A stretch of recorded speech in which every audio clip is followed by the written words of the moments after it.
শুভজিৎ, সংসদে smoke cracker কাণ্ড এবং তার প্রভাব কিন্তু এ রাজ্যের বিধানসভাতেও পড়েছে এবং আঁটো নিরাপত্তা ব্যবস্থা, ছবিটা ঠিক কি?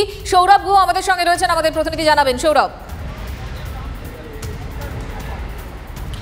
দেখো, একেবারে 2001 সালের স্মৃতি উস্কে দিয়ে যে সংসদ কাণ্ড নিয়ে গোটা দেশ তোলপাড়, এই তারপরেই কিন্তু দেখা গেল রাজ্য বিধানসভার নিরাপত্তা নিয়ে আজকে স্পিকারের নেতৃত্বে একটি বিশেষ বৈঠক বসেছিল নওশাদ আলী কক্ষে।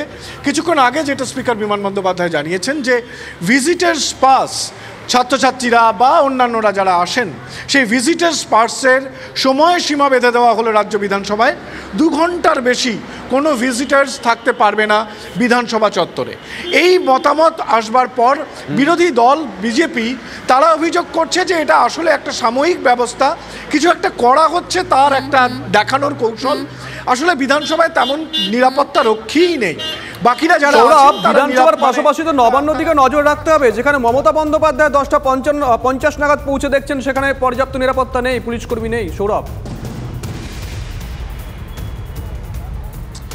শুভজিৎ, এই মুহূর্তে আমরা বিধানসভায় যে নিরাপত্তা সেই নিয়ে আলোচনা করছি। নিঃসন্দেহে নবান্নের নিরাপত্তাও কিন্তু একটা অবশ্যই স্টেট সেক্রেটারিয়েট এবং তার নিরাপত্তা নিয়ে এই পরিপ্রেক্ষিতে আলোচনা হতেই পারে।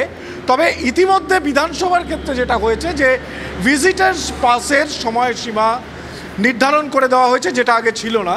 2 ঘন্টার বেশি কোনো ভিজিটার্স থাকতে পারবেন না। নজর থাকবে সৌরভ, নজর থাকবে, আমাদের নজর রাখো। ভারতের সবচেয়ে বড় নিউজ নেটওয়ার্ক TV9 আর আমরা TV9 বাংলা। তোলপাড় করা সব খবর, সবাই বলে কি হলো, আমরা বলি কেন হলো।